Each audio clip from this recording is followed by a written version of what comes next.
এই চিত্র ২৬ নভেম্বর ২০২৩ রোববার বিএনপির দেশব্যাপী অবরোধ চলাকালীন সময়ের ঘটনা। রাজধানীর মৎস্য ভবন এলাকায় মোহনা টিভির সাংবাদিক টেলিভিশনের গাড়িতে বসে মোবাইল টিপছিলেন। বিরোধী মত দমনে ব্যস্ত পুলিশ, কিন্তু তাদেরই নাকের ডগা দিয়ে সাংবাদিকদের হাত থেকে মোবাইল ছো মেরে নিয়ে গেছে এক ছিনতাইকারী। ছিনতাইকারী হাইকোর্টের সামনে শিকড় বাসে সুযোগ বুঝে উঠে পড়লেন, কিন্তু পেছনে থাকা মালঞ্চ গাড়ির যাত্রীরা তাকে দৌড়াতে দেখে। এক পর্যায়ে সে যে শিকড় গাড়িতে উঠে যায় সেটিও দেখে ফেলে। অবশেষে ছিনতাইকারীর পিছু নেওয়া ওই দুই সাংবাদিককে শিকড় গাড়িতে পালানো ছিনতাইকারীর কথা জানান সাধারণ যাত্রীরা। পরে শিকড় গাড়িতে গিয়ে ওই ছিনতাইকারীকে হাতে নাতে ধরে ফেলেন, মোবাইলটি উদ্ধার করেন। এ সময় ওই ছিনতাইকারীকে পুলিশে তুলে দিতে তাকে টেনে নিয়ে যেতে চান, কিন্তু গণপূর্ত ভবনের সামনে নেয়ার পর দেখা যায় তার হাতে ব্লেড।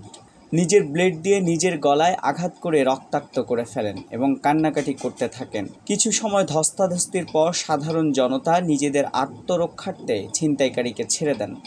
দেখা যায়নি কোনো পুলিশ সদস্য বা আইনশৃঙ্খলা রক্ষা বাহিনীর কোনো সদস্যকে। মোহনা সাংবাদিক ছিলেন ভাই, কি নাম আপনার? শিহাব। ও মাই গড, তো ভাগ্যিস যে ব্লেড দেখছেন। আপনার কোনো ইয়ে করছে? না না, বাইরে গাড়ির চাপা খাইছে। ভাই কিসে আছে, মানে মোহনাতে কিসে? ক্যামেরায় না রিপোর্টার? কি নাম মনে হয়? পিন্নু ভাই, মাইনুল হাসান পিন্নু। হয়তো পাইছেন আর কি। হ্যাঁ, একজন ইশারা দিচ্ছে যে ভাই এই গাড়িটি উঠছে, তখন তো ওই ঠিক সামনে দিয়ে যায় গাড়িতে উঠছে। আপনারা কি আপনাদের মিডিয়ার গাড়িতে ছিলেন? মোহনার গাড়িতে? হ্যাঁ, উনি সামনে বসা, আমি পিছনে বসা। মোহনার গাড়িতে? মোহনার গাড়িতে নিয়ে। আপনারা এত সচেতন মানুষ, আপনারা বোঝেন না যে তো মানে গিলাস অর্ধেক লাগানো আর আমারটা ফুল লাগানো, আমি গিলাস খুলি নাই, কিন্তু দুইজনেই মোবাইল চালাইতে যে সামনে তো একটা নিয়ে যেতে। আপনার নাম কি? আমার নাম শিহাব। মোবাইল পায় খুশি তো? হ্যাঁ খুশি। ওই ব্যাটার দেখছেন তো, এর কাছে কি পাইলেন দেখলেন? বেলেট পুষাইতেছে দেখে আমি ছাড়িয়ে দিছি, সে নিজের গলায় পুষাইতেছে, 3 টান দেখে নিজে, এরপরে আমি ছাড়িয়ে দিছি ভয়ে যে যদি আমারে মারে। কিন্তু ঠিকই ওই পুলিশ তৎপর অবরোধের সমর্থনে মিছিলকারীদের গ্রেপ্তার করত। দেশের মানুষের ট্যাক্সের টাকায় যাদের বেতন হয় তারা জনগণের অধিকার সুরক্ষা না করে সরকার দলের তোষামোদে ব্যস্ত।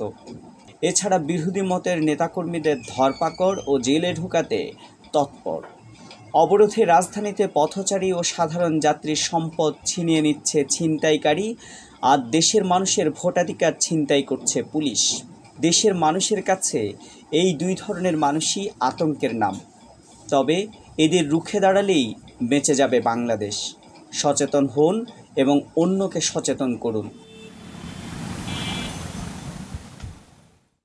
মোবাইল ছিনতাইয়ের চেয়ে ভোট ছিনতাই একটি রাষ্ট্রের জন্য ভয়াবহ।